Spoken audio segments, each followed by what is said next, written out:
যেহেতু দেশের মাঠে খেলা, নিউজিল্যান্ড টিমটাও তার বেস্ট টিম না, তো আমরাও দুই একটা জায়গায় এক্সপেরিমেন্ট করতে পারতাম। মুস্তাফিজকে মুস্তাফিজকে টি-20 সিরিজে রাখা হচ্ছে না, এটা মোটামুটি পরিষ্কার করে দেওয়া হয়েছে। শুধু ওয়ানডে সিরিজের জন্য আনা হচ্ছে। তার মানে বিসিবির বাস থিঙ্কিংটা কি এটা বোঝা যাচ্ছে যে এখানে তারা চাচ্ছে যে র্যাঙ্কিংটা যাতে কোনোভাবে কম্প্রোমাইজ। সেই জিনিসটাই তো আসলে মানে এই এক্সপেরিমেন্ট করতে চাইলেও একটা বাধা তৈরি করতেছে।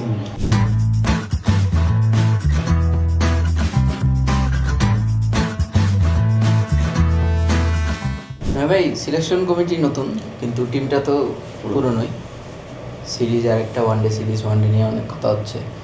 নিউজিল্যান্ডের টিমটা নিয়েও আসলে কথা আছে যে সেক্ষেত্রে এক্সপেরিমেন্ট করতে পারতো কিনা। সেটা তো শোন ভাই বলছেনই যে স্টেবিলিটি বা কন্টিনিউটি একটা রাখতে চায়। তো এই ওয়ানডে সিরিজটা আসলে বাংলাদেশের মানে ওয়ার্ল্ড কাপ খেলা বা সব কিছু মিলে কতটা ইম্পর্টেন্ট?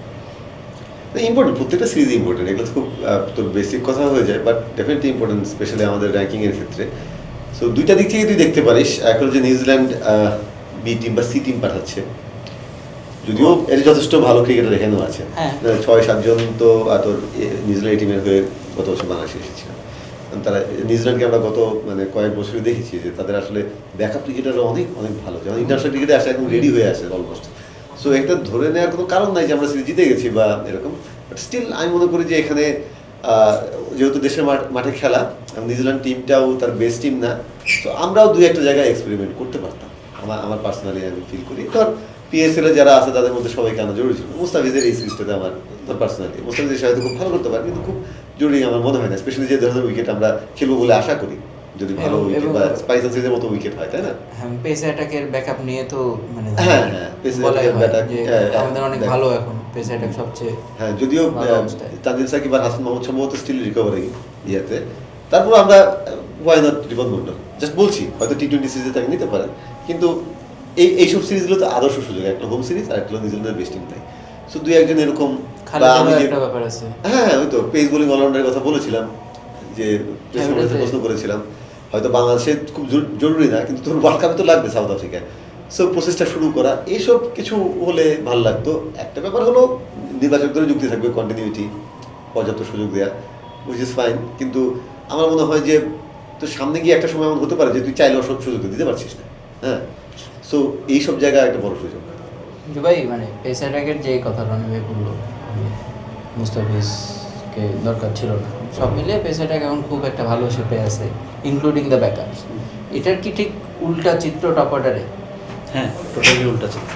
এই ব্যাপারটা তো স্টেবল করাটা একটা বড় চ্যালেঞ্জ। হ্যাঁ, সর্বশেষ সিরিজে তামিম খুব ভালো ব্যাটিং করেছে, একটা সেঞ্চুরি, একটা 50 পাকিস্তানের সাথে। এছাড়া সাইফের কাছ থেকে ওইরকম কনসিস্টেন্ট রান পাওয়া যায়নি। সাইফের একটা এক্সট্রা অ্যাডভান্টেজ আছে যে সে রাইট হ্যান্ডেড ব্যাটার, সেই কারণে সে বারবার সুযোগ পাচ্ছে টপ অর্ডারে, কারণ শান্ত দিনে খেলে। সো এই কিন্তু সেটেল না আর কি, আমরা বলতে পারি না যে এই ওপেনিং পার্টনারশিপটা, এই টপ অর্ডারটাই আমাদের 2027 খেলবে, বাট ওই জায়গায় হিউজ কনসার্ন আছে। ইভেন লোয়ার মিডল অর্ডার নিয়েও এখানে ক্যাপ্টেন নিজেরই ফর্ম নিয়ে ব্যাপার আছে, তারপরে আফিফকে ফিরিয়ে আনা হলো। মিডলের পরে আসছি, মানে টপ অর্ডারটা আর কি। সো টপ অর্ডারে যেমন মানে পুরো ব্যাটিং, সুমন ভাই তো এটা অ্যাড্রেস করলোই যে সবচেয়ে বড় চ্যালেঞ্জটা ওই জায়গায় তার, যে এখানে একটা সেটেলড ব্যাটিং অর্ডারটা কীভাবে তৈরি করবে। এটা অনেকদিন যাবতীয় আমরা আলাপ করতেছি, এটা একটা লঙ্গার ডিসকাশন, কেন এরকম অবস্থায় এসে বাংলাদেশ ঠিকছে আর কি। বাট ওই যেটা পজিটিভ ওটা হচ্ছে বোলিং, আর সেই জায়গাটায় একটু এক্সপেরিমেন্ট করা যেত। রনিভাই যেটা বললো যে যেমন মুস্তাফিজকে টি-20 সিরিজে রাখা হচ্ছে না, এটা মোটামুটি পরিষ্কার করে দেওয়া হয়েছে। শুধু ওয়ানডে সিরিজের জন্য আনা হচ্ছে। তার মানে বিসিবির বাস থিঙ্কিংটা কি এটা বোঝা যাচ্ছে যে এখানে তারা চাচ্ছে যে র্যাঙ্কিংটা যাতে কোনোভাবে কম্প্রোমাইজ। সেই জিনিসটাই তো আসলে মানে এই এক্সপেরিমেন্ট করতে চাইলেও একটা বাধা তৈরি করতেছে, মানে তাদের মনে হয়। হ্যাঁ, কিন্তু আমি মনে করি যে এটাই সুযোগ। তোর যেটা বলছিলাম যে তুই ইন্ডিয়া সিরিজে নিশ্চয়ই তুই মুস্তাফিজকে রেস্ট দিতে পারবি না, তাই না? এই জন্যই এই সিরিজটাই মুস্তাফিজ পিএসএলও খেলছে, ওখানে তিনি খেলুক। টি-20তে সিরিজে আমাদের দরকার নেই, অসুবিধা তো থাকতেছে না তো, উইচ ইজ ফাইন, সমস্যা নেই। কিন্তু এটা একটা সুযোগ ছিল যে ওয়ানডে তো আমি একটা ক্রেডেন্সিয়ালস দেখলাম রিবন আসলে কেমন করে বা অন্য একটা পেসার কেমন করতে পারে, সেটা আমরা দেখতে পারতাম বলে আমার মনে হয়। মুস্তাফিজ মানে তাছাড়া আমাদের পেসার অন্য যারা আছে তারা যথেষ্ট কেপাবল না যে আমাদেরকে। সেক্ষেত্রে কি মানে ডিপিএলটা সময় মতো হলে কি সিলেক্টরদের কাজটা আর একটু ইজি হতো, বা সিলেক্টরে ওরকম কাউকে মনে হয় না না ঠিক আছে APL গত ওটা কয়েক আছে, বছর যেভাবে হয়েছে আর এবারও যেভাবে সেট আপ করা হচ্ছে ওখান থেকে based on Dhaka premier league performance তোমার নিতে হইলে সাইফুদ্দিনকে নিতে হবে। গত বছর তো সাইফুদ্দিন খুব ভালো বলিং করছে, 25 উইকেট, 300-350 রান করছে। তুমি আর নাহিদ রানা তো বলিং করে নাই গত ঢাকা প্রিমিয়ার লিগে, কিন্তু নাহিদ রানা যখন এটা হোয়াইট বল কাম ব্যাক হইলো পাকিস্তান সিরিজে, সো ইনক্রেডিবল পারফরমেন্স করছে। আর ইন্টারেস্টিংলি তুমি চিন্তা করো নাহিদ রানা কিন্তু ফার্স্ট চয়েস ছিল না পাকিস্তান সিরিজে, তানজিদ সাকিব ওই জায়গায় যদি ফিট থাকতো না। থাকতো আর কি। সো ফাস্ট বোলিং ব্যাকআপের কথা যেটা বললো আর কি, ওইটা বোঝা যাচ্ছে আর কি কতটা স্ট্রং আর কি, ওই জায়গায় এক্সপেরিমেন্টটা করা যায়। ওই জন্য এই জন্যই আমি বলছি যে তুই নেভার নো যে কে কি নিয়ে আসছে, তাই না? সো তুমি ওই জিনিসগুলা দেখার এখন সুযোগ, তুই আগামী বছর এই সময় গিয়ে সেই সুযোগটা আর পাবি না। হ্যাঁ। মানে যে সাহেবকে এখন ওয়ানডেতে ওপেনিং এ ভাবা হচ্ছে সেই সাহেবের ইনক্লুশনটাও তো ওরকম, মানে এশিয়া কাপে তাকে তো আসলে ব্যাকআপ ওপেনার হিসেবে নিয়ে যাওয়া হয়েছিল, তারপরে না উনি সুযোগ পেয়ে এখন হ্যাঁ। দলের তো ওইটাই মানে ওখানে ব্যাটিংয়েও তো তোর টপ অর্ডারে এখন আমি জানি না যে আলটিমেটলি সম্মুখে এই সিরিজে খেলা হবে কিনা। সম্মুখে আমি পার্সোনালি মনে করি যে খেলানো উচিত, কারণ আইডিয়ালি যদি লিটন চারেই খেলে সো হ্যাঁ মানে নেক্সট টপিক আসলে এইটাই যে মানে লিটনের চারে খেলা, লিটনের মিড অর্ডারের ইনক্লুশন, মানে is it a good move? কালকে একটা ইন্টারেস্টিং ব্যাপার, আগের সিলেকশন কমিটি যারা ছিলেন তারা কিন্তু তাকে চারে মোটামুটি লম্বা সময়ের জন্যই সেটেল করবে বা ওয়ার্ল্ড কাপে যদি চারে খেলবেন এরকম একটা সুমন ভাই একটা ভাবনা different তাদের thought ছিল। আছে। সুমন ভাইয়ের কথা কিন্তু ইঙ্গিত আছে যে তিনি চান যে লিটন আইডিয়াল দিক থেকে তিনি চিন্তা করছেন যে Top এ লিটন খেলবে। টপ অর্ডারে খেললে তো বাংলাদেশ দলের জন্য ভালো, উইচ ইজ আসলেই ঠিক যে লিটন যদি টপ অর্ডারে তার সেরা ফর্মে থাকেন, Right, রাইট right. লেফট কম্বিনেশনটা থাকে, এবং লিটন তো তার আসলে বাংলাদেশের বেস্ট ব্যাটসম্যান হওয়া উচিত যদি তিনি তার আসল রূপে থাকেন। কিন্তু বাস্তবতা ভিন্ন, ওয়ানডেতে তার পারফরমেন্স সবচেয়ে পুর গত কিছুদিনে, গত সিরিজটা শেষের দিকে তিনি জাস্ট মানে গ্লিমস একটু glimpse দেখিয়েছেন। সো যদি চারে তিনি আলটিমেটলি ভালো খেলতে থাকেন তাহলে আইডিয়ালি তুই কি চাবি যে টপ অর্ডারে ওপেনিংয়ে তানজিদ এবং সৌম্য দুজন সেটেল হয়ে যায়। আর সৌম্য যদি তার সেরা ফর্মে থাকে তাহলেও তো তিনি খুব ডিস্ট্রাকটিভ বা বাংলাদেশের টিমের চেয়ে ভালো কিছু মানে খুব কম হয়। তিনজন রাইট হ্যান্ড লেফটি খেলায় আপনি কমফোর্টেবল? কারণ তিনে শান্ত, আইডিয়ালি না, কিন্তু আমরা তো আইডিয়াল অবস্থা আমাদের তো আসলে নাই। সাইড যদি ভালো করতেন তাহলে আমি তাকে তিনে বা ওপেনিংয়ে কোথাও একটা সেট করতে পারতাম, প্লাস বোলিংটাও পেতাম তার, তাই না? একটা বাড়তি অপশন থাকতো। কিন্তু পার্সোনালি আমি এখনও খুব ডাউটফুল যে তিনি আসলে টপ লেভেলের ক্রিকেটের জন্য লং টাইম সার্ভাইভ করার মতো তার এখনো ওই জায়গাটা আছে কিনা, এটা মানে আরেকটু বড় বিশাল আলোচনার ব্যাপার। জাস্ট ইন জেনারেল বলছি যে তাকে আরেকটু ওই জায়গাটা পোক্ত হতে হবে বা পোক্ত করতে হবে, তার টেকনিক, টেম্পারামেন্ট সব কিছু মিলিয়ে ওভারঅল যে প্যাকেজটা তার ব্যাটসম্যানশিপটা নিয়ে সেটা নিয়ে কাজ করার অনেক জায়গা আছে। স্পেশালি টেকনিক নিয়ে ভাই, পাকিস্তান Technique সিরিজ নিয়ে। যেভাবে শাহিন শাফরি তো তাকে মনে হয় Target করে সাতবার না আউট করছে, 7বারের মতো এই সব মিলে আর কি। Exposed. তার ডেবু থেকে আর কি হ্যাঁ। দেখা গেছে যে 2021-এ যখন খেলছে তখন with in swing A out হয়েছে, এবার আউট হয়েছে আউট সুইং এ, কারণ হি ওয়াজ রেডি ফর মানে তার স্টান্স রেডি ছিল ইন সুইং এর জন্য, সে বাইরের বলে আউট হয়েছে। সো এখন আবার এটা নিয়ে কাজ করতে হচ্ছে। সো একটা জায়গায় কাজ করতে নিলে আরেকটা জায়গায় উইক হয়ে যায়, আমরা জানি। এবং ওই সময়টা তাকে খুব মানে কমফোর্টেবল মনে হয়, নার্ভাস মনে হয়। তো ওই সময়টা তুই যদি দেখি যে যখন একটা প্যাটার্নে তিনি আউট হচ্ছেন তার কাছে মনে হয় তিনি আসলে উত্তরটা তার কাছে জানা নাই, তাই না? এটা তার কাছে মনে হয়। সো এই জন্যই তার ব্যাটসম্যান ওভারঅল ব্যাটসম্যানশিপের কথা বলছি। এমনিতে একটা ব্যাটসম্যানের সার্টেন সময় হতে পারে যে একটা স্পেসিফিক ডেলিভারি তিনি খারাপ করছেন, সমস্যা কাজ হয়েছে। করেই করেন, কিন্তু আমি ইন জেনারেল তার ব্যাটিংয়ের ধরনটার কথাই বলছি। ওই প্রবলেমে তার রিয়াকশন আর কি। হ্যাঁ, এটা তার রিয়াকশন, তিনি যেভাবে রিয়াক্ট করেন। সো এই জন্যই আমি বলছি যে লং টার্মের জন্য তিনি হয়তো সলিউশন না, একটা দুটো অড ইনিংস তিনি ভালো খেলতে পারেন। এবং যেহেতু ওয়ার্ল্ড কাপের আগে মানে খুব বেশি এমন না যে 3 বছর সময় আছে তিনি ইয়ে করবেন। সো আইডিয়াল দিক থেকে যদি লিটন চারে সেটেল হয়ে যান বা ভালো খেলতে থাকেন, তখন আমি চাইবো যে ওপেনিংয়ে তানজিদ এবং সৌম্য তাদের সেরা ফর্মে। তখন সৌম্য কিন্তু ওয়ানডেতে রিসেন্টলি ভালো পারফর্ম করছিলেন, মানে চোটে পড়ার আগ পর্যন্ত। সায়েন্স আর গুড, দেখা যাক নিউজিল্যান্ড সিরিজটা যদি তাকে সুযোগ দেওয়া হয় খেলা, তাহলে তিনি কেমন করেন। খুবই শান্ত, মানে যেমন শান্ত। বেশ কিছু 20-30 শ্রীলঙ্কা থেকে ওয়ানডে সিরিজ, মানে খুব সুন্দর 20, তারপরে একটা সুন্দর একটা স্টার্ট পেয়ে শান্ত যেহেতু তোর ওই খুব ফ্ল্যাম্বয়েন্ট না তানজিদ বা লিটন বা সৌম্যর মতো, তার ওই 3 নম্বরের খেলাটাও বাংলাদেশের জন্য ইম্পর্টেন্ট। তিনি হয়তো আমাদের ওই অ্যাঙ্কার বলবো না, বাট আমাদের যে ইনিংস ক্যারি করার যে দায়িত্ব বা একটা প্রান্তে আমি একটা সেটেলড নির্ভরযোগ্য কাউকে পাবো, সেটার একটা ইম্পর্টেন্ট রোল তিনি প্লে করতে পারেন। এই জন্য তার বড় ইনিংস খেলাটা খুব জরুরি। এবং সেই ক্ষেত্রে Rather আসলে than strike, মানে focusing on only strike. স্ট্রাইকারটা লাগবে, স্ট্রাইকার তার মানে এই না যে আমি 70-80 করবো, তার অ্যাটলিস্ট যখন তিনি আউট হবেন সেটা একটা আইডিয়াল জায়গা, 100 না হলে 95-এ থাকবেন বা 90-র উপরে থাকবেন, এরকম মানে আশা করব। শান্ত যে ধরনের ব্যাটার, সেই কারণে মনে হয় এটা বেশি হতাশা যে মানে 20-30-এর মতো জায়গায় গিয়ে উনি আউট হবেন, মানে সেট হয়ে উনি তো ইনিংস কনস্ট্রাক্ট করেন ওইভাবে। সো 20-30 মানে তো ইভেন ইন্টারেস্টিংলি সবচেয়ে বেশি ডিসঅ্যাপয়েন্টিং হচ্ছে তুমি তার কনভার্সন রেট দেখো, সে যতবারই 50 করে, স্পেশালি টেস্টে তার 50 চেয়ে বেশি সেঞ্চুরি টেস্টে।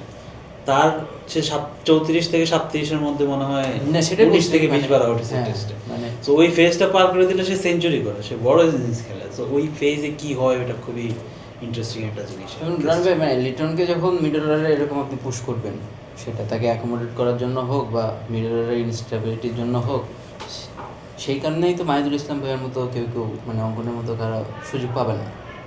সো এই জিনিসটা তো একটা আবার মানে না ঠিক আছে, এখন আমরা তো প্রথমত অ্যাবিলিটির কথা দেখছি বা ইন্টারন্যাশনাল ক্রিকেটে তিনি কি করতে পারেন সেদিক থেকে চিন্তা করা হচ্ছে। লিটনও তো 4 নম্বরে খুব কমফোর্টেবল না, তাকে কিন্তু নিজের সঙ্গে আপোষ করতে হবে এবং আলটিমেটলি চারেও তাকে ভালো করতে হলে কিছু জায়গায় তাকে অ্যাডজাস্ট করতে হবে, অনেক জায়গায় যেখানে সত্যি কথা সেই অ্যাডজাস্টমেন্টের জন্য তার নিজেকে আগে মেন্টালি রেডি হতে হবে। হ্যাঁ, আমি 4 নম্বরে খেলবো সেটাই।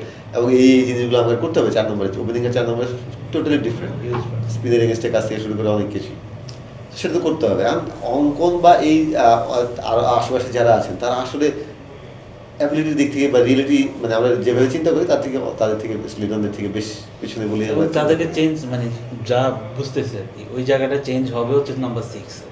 অঙ্কন যদি আসেও নাম্বার 6-এ আসবে আফিফের জায়গায়, মানে যদি শামীমও আসে তার নাম্বার 6-এ আসবে আফিফের জায়গায়। সো চেঞ্জ যদি ব্যাটিং অর্ডারে করে তারা, সেটা হয়তো 6 করবে, 4-এ খুব একটা না। ওখানে হয়তো তোর তাহিদ হৃদয় তো আছে, তাহিদ হৃদয় তো মানে মোটামুটি আমরা ধরে নিতে পারছি ওয়ার্ল্ড কাপে হ্যাঁ, তাকে নিয়েও সিরিয়াস কনসার্ন আছে, ইনজুরিটা কিন্তু সিরিয়াস। টেনিস এলবোর যে ইনজুরিটা, টেনিস এলবোটা সবসময় সিরিয়াস হয়। হ্যাঁ, এটা খুবই সিরিয়াস। সচিনের ক্যারিয়ারই তো বদলে গেছে। পুরাটা কিন্তু স্ট্র্যাক করা, তুমি প্র্যাকটিসে দেখছো কিনা, পুরো শুরু থেকে পুরো ক্যাম্পে তার তো খুবই কনসার্নিং এটা। তার ওই যে মুশফিকের একটা ইয়া আছে, ট্রেনিং মডিউল ইয়া আছে যে তার কনস্ট্যান্টলি প্র্যাকটিসের মধ্যে থাকতে হয়, এরকম একটা ফিলিং তার কাজ করে আর কি। ঈদের ছুটিতে গিয়েও সে বাড়িতে প্র্যাকটিস করতো। ওই ওই অতিরিক্ত প্র্যাকটিসের কারণেই দেখা গেছে যে ওই এলবোর ইনজুরিটা আসছে। সো তৌহিদ হৃদয়ের যে locked in middle order solution সেটাও বলা যাবে না। টিম তো তাই সেরকমই ভাবছে। হ্যাঁ, team এটা কিন্তু এই যে টি-20 আলোচনা Same. আবার আমাদের সেই ইয়াতে যাচ্ছে যে 2027 সালে ওয়ার্ল্ড কাপের 4 মাস আগে দেখা যাবে যে আমাদের কোনো মিডল অর্ডার নাই। মিডল অর্ডার কিন্তু তোর 4 নম্বরে আমি ধরলাম থিওরিটিক্যালি লিডার খুব ভালো করবে, 5-6 কিন্তু তার কোনো কনসার্ন থাকবে মানে তৌহিদ যদি ভালো করেন তার কোনো ব্যাকআপ নেই। 6 নম্বরে তোর কে নেই, আবিব কত 2টা সিরিজ তো সুযোগ দেওয়া হলো, 2টা সিরিজ কিন্তু ভালো করেন নাই, টেস্ট সিরিজের সুযোগ দেওয়া হয়েছে, তিনি ভালো করেন নাই। অপশনস কি আছে তোর, শামীম, সোহান, অঙ্কন, জাকের, সবাই তো ভালো রেকর্ড। অঙ্কনকে অবশ্য যথেষ্ট টেস্টেড না এখনো, কিন্তু আমরা তো তার ব্যাটিংটা জানি মোটামুটি ডোমেস্টিক ক্রিকেটে। সো তাদেরকে এনাফ ইনিংস দেয়া যেটা হ্যাঁ, সবসময় আমরা বলি। এটাই এখন আর একটা সেটা যদি আমরা হোম সিরিজে না দিই, আমরা সামনে যাবো হচ্ছে যে অস্ট্রেলিয়ার সঙ্গে হোমে তো অবশ্যই এক্সপেরিমেন্ট করার সুযোগ নেই, ইন্ডিয়ার সাথে এক্সপেরিমেন্ট করার সুযোগ নাই। এরপরে আমরা যাবো সাউথ আফ্রিকা, দেন আবার ওয়েস্ট। তুই কি এই সিরিজে চাইবি যে সিরিজ শুরুর আগে যেহেতু আলোচনা, হ্যাঁ আফিফ তো সুযোগ পেয়েছে, অঙ্কনকে দেখতে চাইবি? হ্যাঁ অবশ্যই। আমি আমি আমি আইডিয়ালি যে চাইতাম হচ্ছে যে অবশ্যই যে লিটন উপরে, বিকজ আমি এইরকম কোয়ালিটির একজন ব্যাটসম্যানের পাওয়ার প্লে সার্ভিসটা মিস করতে চাই না। এটা হলো তার যে রিস্ক ফ্রি ব্যাটিং এর মধ্যে যে বাউন্ডারি হিটিং অ্যাবিলিটি, না সেটাই আমি এটা তো বলছি incredible, এটা তো তার আমরা- তার নিচে খেলতে হলে তো এই Huge অ্যাডজাস্টমেন্টগুলো compromise অনেক করতে, দরকার। Huge psychologically huge So, technically. On a good day তুমি তো ইজিলি সে 10 ওভারের মধ্যে পার্সোনালি 30 রানের মধ্যে চলে যায়, একদম একটা ভালো স্টার্ট দিতে পারে অন আ গুড ডে। ওই চারের অপশন ইয়ের মানে সমাধান খোঁজার জন্য ওই জিনিসটা আমি সাইফের কাছ থেকে ওটা পাবো না ডেফিনেটলি, হয়তো আমি তানজিদের কাছ থেকে পাবো, বিকজ তার ওই অ্যাবিলিটি আছে, স্কিল আছে, কিন্তু সাইফের কাছ থেকে ওটা পাবো না। সো এটা একটা বিরাট প্লাস। ওখানে চারে যদি আমি অন্য কাউকে এম্পাওয়ার করতাম, সেটা অঙ্কন হতে পারে, বা যে কিনা মোহামেডানে গত বছর চারে খেলছে, লিস্টে ম্যাচগুলো চারে খেলছে, তাইলে আমরা বুঝতাম যে হ্যাঁ, there is some forward thinking about it, যে আচ্ছা ঠিক আছে আমরা চেষ্টা করতেছি চারে লক করা যায় কিনা, আরেকটা অপশন ক্রিয়েট করা। আর যদি না হয় তাহলে তো লিটন দাস আছে আর কি। সেটাই মানে টপ অর্ডারের ইনস্টেবিলিটির কথা আমরা বলতেছি, কিন্তু বড় ভয়ের তো আসলে একটা মিডল অর্ডারে রয়ে গেছে, কারণ মুশফিকুর রহিম এবং মাহমুদুল্লাহ এবং সেটা ওই লাস্ট সিরিজে ওই টেস্টেড ভয়টা তো হয়নি। হ্যাঁ মানে সেই কারণেই লিটনকে যদি আপনি চারে খেলান তাহলে তো এই সিরিজেও হ্যাঁ শুনবে ইঙ্গিত দিয়েছেন, কিন্তু এবারই যে করবেন না এবার ডেফিনেটলি এবার হ্যাঁ, তাহলে কিন্তু মিডল অর্ডারের ব্যাপারটা আবার পরের সিরিজের আগে সেম আলোচনা আমাদের হ্যাঁ, আবার এখন করতে এই হবে। বাস্তবতা নিয়েই তো চলতে হবে, কোনো সমাধান নেই। কারণ এখানে তো এই সিরিজে তুই আইডিয়ালি চাইবি যে সম্মুখে 3টা ইনিংসে দেখা হোক বা 3টা ইনিংসে সুযোগ দেওয়া হোক, তখন তো আরেক পাশে তানজিদ আছে, হয়তো লাস্ট ম্যাচে তুই 2টা ম্যাচ তানজিদ খেলে একটা ম্যাচে তুই অন্য কাউকে বা সাইডকে একটা চান্স দিলি। কিন্তু লিটন তো সেক্ষেত্রে লিটনকে নিশ্চয়ই ওপেনিং আবার নেওয়া হবে না এখনই, লিটন যারা খেলবে সেক্ষেত্রে তোর অঙ্কনকে দেখতে হলে ওই 5-6ই দেখতে হবে, তাছাড়া এই মুহূর্তে অপশনস নাই আর কি আমার মনে হয়। বাট তারপরে অ্যাটলিস্ট 2টো ইনিংস আমি তাকে এই সিরিজে দেখতে চাই। যাবে মানে যদিও আগের বোর্ডের decision, but Mehedi Hasan Midas to continue until 27 মানে এই ডিসিশনটাকে আপনি কিভাবে দেখেন? তারা হুট করে এই ডিসিশনটা কেন নিল এটার কাছেও তাড়াহুড়ো করে। আমার কাছে খুব একটু সারপ্রাইজিং লেগেছে, কারণ 1 বছরের জন্য মিরাজকে দেওয়া ছিল এবং আই ক্যান আন্ডারস্ট্যান্ড লিটনেরটা, কারণ এই সিরিজে তাই ক্যাপ্টেন্সি করতে হবে, বাট হ্যাঁ। মিরাজেরটা কেন? না না, লিটন ঠিক আছে, একটা লিটন তো ভালো করছে, বা তাকে নিয়ে কোশ্চেন না লিটনের কন্ট্রাক্ট শেষ, হুম, ওয়ার্ল্ড কাপ শেষ। সেই যুক্তিতে এই সিরিজের আগে লিটনেরটা ঠিক দেওয়া ছিল, হ্যাঁ হ্যাঁ, বাট ওয়ান ডে সেটাই বলছি, মিরাজের তো 1 বছর, so আগামী জুনে গিয়ে তার শেষ হতো, তাই না? So হুট করে তাকে বাড়িয়ে দেওয়াটা, আমি কোশ্চেন বলছি না, প্রক্রিয়াটা নিয়ে কোশ্চেন করছি, মিরাজকে নিয়ে না। সো এটা একটু জিনিসটা একটু চোখে লাগার মতোই ছিল। আর যেহেতু তার ক্যাপ্টেন্সিতে আমরা সিরিজ জিতেছি, পাকিস্তান সিরিজটা, ওয়েস্ট ইন্ডিজ সিরিজটা, এখন অনেক জায়গায় প্রশ্ন তোলার অবকাশ আছে যদি আঙুল তুলতে চাই। Still যেহেতু যাওয়ার আগে খুশি করে দিই। যেহেতু আমি প্রসেসের কথা যদি বলি, সেক্ষেত্রে ঠিক আছে 1 বছর যাক না, মানে জুন পর্যন্ত তাকে 1 বছর জন্য দেওয়া হয়েছে, 1 বছর যাক, তারপর আমরা ক্লিয়ারলি একটা অ্যাসেস করতে পারবো। এটা তাড়াহুড়োর মধ্যে দেখা গেছে, এবং তাকে যখন দেওয়া হলো তখনও হুট করে তাড়াহুড়া ছিল, আউট অফ দ্য ব্লু, এটাও মনে হয়েছে একটু তাড়াহুড়া। সব কিছু মিলিয়ে জুবাই রুমরান ভাই, মানে মিরাজের কি দলে জায়গাটা ফিক্সড? মিরাজকে সেটা প্রমাণ করতে হবে, টু বি অনেস্ট। মিরাজ তো বেশ কিছুদিন কিন্তু ওয়ানডেতে খুব ভালো পারফর্ম করেছে, 2022-23 বা এই হ্যাঁ, সময়টা অবশ্যই। ভালো পারফর্ম করেছেন, ব্যাটিং বোলিং দুটোতেই ভালো পারফর্ম করেছে, কিন্তু গত কিছুদিনে তার ব্যাটিং মানে রোল নিয়ে অনেক প্রশ্ন উঠেছে, বেশ সেগুলো নাড়াচাড়া হয়েছে। বোলিংটা তো ডেফিনেটলি প্রশ্ন উঠছে, এবং আমি যদি ফরওয়ার্ড বোলিং চিন্তা করি, সাউথ আফ্রিকায় তার বোলিং কার্যকারিতা নিয়ে প্রশ্ন থাকবে। সো সেখানে তাকে হিউজ ইমপ্রুভমেন্ট দেখিয়ে তাকে কিন্তু সেই জায়গাটা, মানে তুই যে প্রশ্নটা করলি সেই প্রশ্ন যাতে আর কেউ করতে না পারে, সেই জায়গাটায় যেতে হবে তাকে আসলে, এবং সেটা টিমের রেসপেক্ট আদায় করার ক্ষেত্রেও। রেসপেক্ট মানে দেখে আদাব সালাম দেয় না, রেসপেক্ট মানে অ্যাজ এ পারফর্মার তিনি টিমের কতটা তিনি আসলে টিমমেটদের কাছ থেকে সেই গ্রহণযোগ্যতা বা সেই অথরিটিটা তিনি মানে পাচ্ছেন। সো সেটা তাকে পারফরমেন্স দিয়ে আদায় করতে হবে। মানে ওইটাই আমি সৌম্যকে জিজ্ঞেস করতে চাইছিলাম, পরে মনে হলো যে ইটস টু আর্লি কিনা। রনিভাই লাস্ট আমাদের এই টপিকে যে ডিসকাশনে বলছিল যে এমন এমন কন্ডিশন থাকতে পারে সাউথ আফ্রিকায় যেখানে আমার পেস বোলিং অলরাউন্ডার লাগবে, মিরাজ হয়তো 11-এ ফার্স্ট চয়েস থাকবে না, একটা স্পিনার খেলে আমি হয়তো রিশাদকে খেলাবো, সেটা বা সেক্ষেত্রে অন্য কেউ বা যার কেন ব্যাটিং আছে কি প্লাস, যার ব্যাটিং আর কি কিছুটা প্লাস আর কি। সো ওই জায়গাটায় করে আমার কাছে মনে হয় এখন পর্যন্ত তার যেহেতু হোমে সিরিজ চলতেছে এবং আমাদের হোমে আরও কিছু সিরিজ আছে, বড় বড় সিরিজ আছে, হয়তো he might get away with this, but জায়গা মতো গিয়ে তো তাকে টিম কম্বিনেশনের কারণে কম্প্রোমাইজ করতে হইতে পারে। সেটা তো একটা খুবই সেক্ষেত্রে অধিনায়ক হিসেবে হ্যাঁ, এটা কি খুব একটা হেলদি কিনা? কোন টিম মানে একজন স্পিন বোলিং অলরাউন্ডার যে কিনা লোয়ার অর্ডারে ব্যাটিং করে তাকে ক্যাপ্টেন করে নিয়ে যাবে 2027? এবং এই কারণেই মানে জিনিসটা মনে হবে যে আমরা মিরাজের এগেনস্টে বলছি বা মিরাজের এগেনস্টে যাচ্ছি। হ্যাঁ, এই প্রসেসটা মানে যখন তাকে ক্যাপ্টেন্সি দেওয়া হয়েছিল তখন নিশ্চয়ই তাহলে এটা ভাবা হয়নি। ডেফিনেটলি ভালো হবে।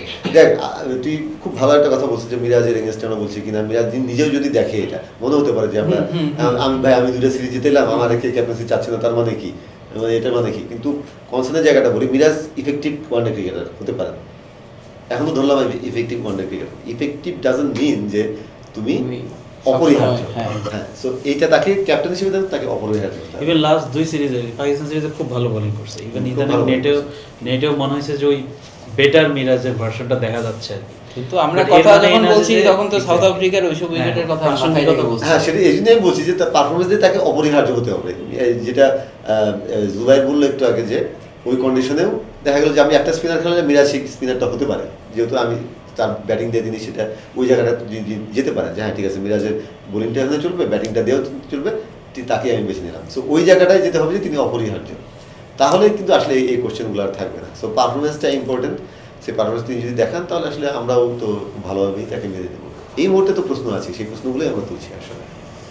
Anything to add? তাহলে প্রেডিকশনটা করে ফেলেন। 3-0 ফর বাংলাদেশ। 2-1 ফর বাংলাদেশ। একটা জিত, সেকেন্ডটা না থার্ডটা? কোন চিটাং আমার সম্ভাবনা বেশি। না, সিরিজ জিতে গেলে তো চিটাং তখন সম্ভাবনা আরো বেশি বেড়ে যাবে। ওই যে মনে আছে ঈশান লাইভ দেখছিলাম। আমার পয়েন্ট দরকার ভাই। সেটাই দেখা যাবে এই সিরিজেও 3টাই আনচেঞ্জ দেবেন। তাহলে পয়েন্ট আবার ওই যে সেটা পয়েন্ট হবে, দরকার সেটা হবে। point থাকলেও পাঁচ সেটা সেটা হবে না বললাম আর কি। সুমন ভাই চিফ সিলেক্টর এখন এই যে দুই টিমের ওয়ানডে টিম এবার- দিবে প্রথমে পরেরটা চেঞ্জ এই কারণে মনে হয় যে প্যাটার্ন আগেও ছিল আতিফের কোশ্চেনে কিন্তু উনি বলছেন যে হ্যাঁ আমরা ডিরেক্ট বলতে পারবো না, কিন্তু আমরা একটু চেষ্টা করবো যে যাতে একটা ইনফ্লুয়েন্স থাকে ইনফ্লুয়েন্স থাকে ন্যাশনাল টিমের হ্যাঁ মানে 11 সিলেকশনে। ঠিক আছে Thank you. জুবাই, থ্যাংক ইউ।